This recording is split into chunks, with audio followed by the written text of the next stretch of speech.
Guys welcome back to my YouTube channel. तो आम आज बाहरी रज संक्रांति रे सारणा पाखु आ गोरखनाथ पाखु तो चलते जीवा। तो जीवाई मु देखु आखिर लेंसटा लगे दूसरी तो लेंस लगेला माने गोटे घंटा मो आखिर पानी गड़ी तो देखु ना आखि नाली माने से दिन मान पूरा आखि खाली नाली रहा देखु। आमे पलि आसिलु स्टेशन तो आमे जीवु सेठू गोरखनाथ से तार जीव भुवनेश्वर। तो चलते आमर अलग पिला भी सब आम स्टाफ माने सब पछपटे साइकल नहीं आम गाड़ी पलि आसिलु।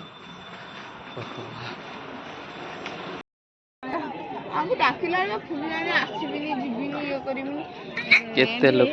तो फाइनल आसी आम पहुँची गलु माँ स्टेशन रे। तो पड़े सारला स्टेशन देखो माँ को पाखु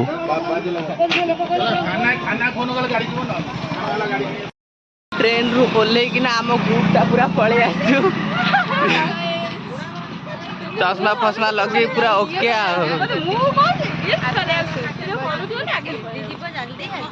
रिल्स सिटी हम मंदिर रे। तो आम गुनुर गोटे गोड़ नख उपुड़ी जाइथिला तो सेति आम जाइथिलु मेडिकल। मेडिकल गला पर इंजेक्शन नबा पाई ता रिएक्शन देखो केमिति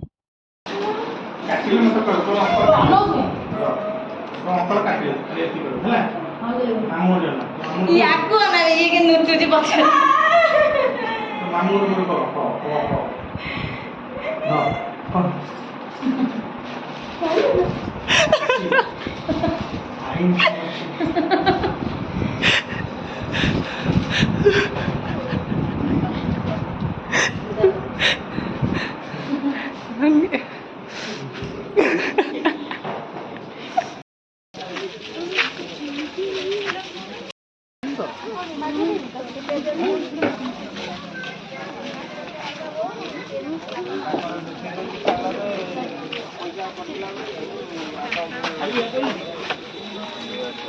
तू नुआ कवर पक्के जान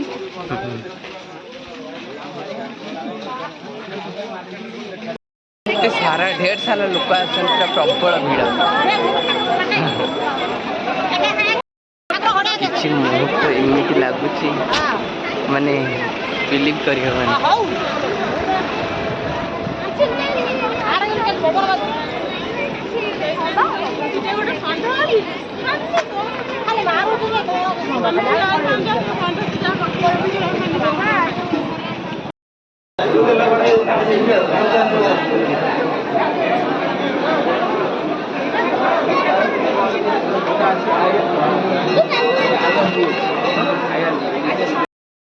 माँ को पाखर अटो धरी एकाथर पलि आसिलु बाबा गोरखनाथ पीठ को। तो चलो जी भिड़ माने प्रबल भिड़ सेपटे आम एपटे बिल पटे पशिकिना जाऊँ सेपटे तो जाई हेबनी ना भिड़ प्रबल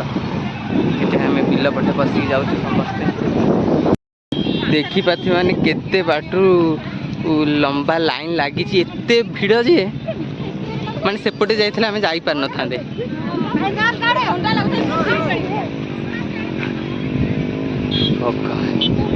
बापा को मंदिर देखागला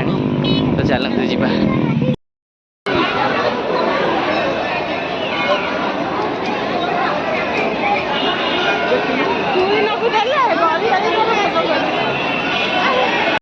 गलु आस बाबा गोरखनाथ पीठ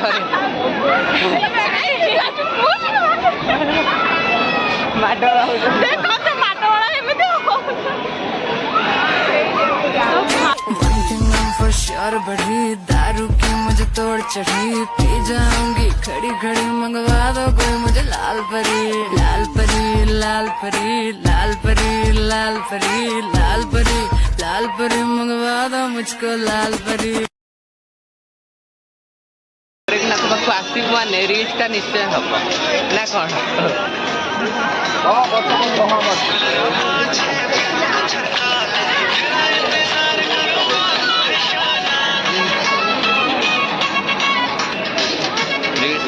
गोटे दीटा रिल्स करी आम जीवु राजा भाई पाख गुपचुप खाइबा को आप तो जानते तो चलते जी राजा भाई।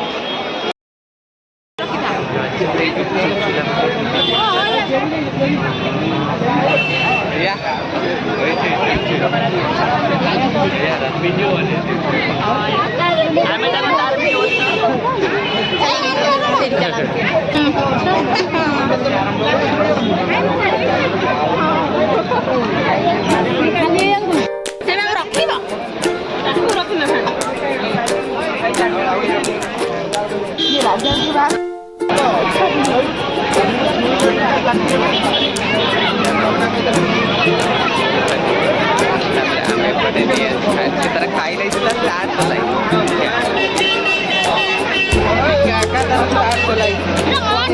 ଭଲ ଖା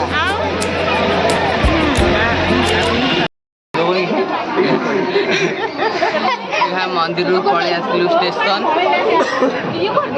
ପୁରା ଅବସ୍ଥା ଖରାପ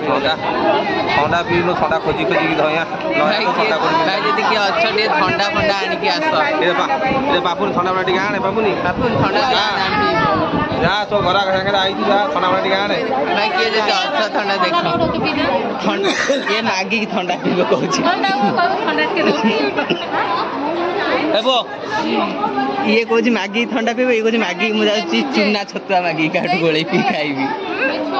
ମାଇ ପକା ଆଣିକି ଦେଖ ଦେଖ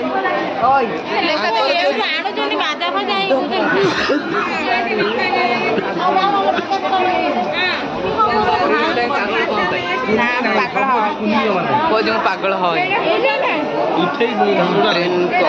ଟ୍ରେନ୍ ଆସିଲା ଆମେ ମାନେ ଯିବୁ ଆଉ ଆମେ ବାହାରିବୁ ଆମ ଘରୁ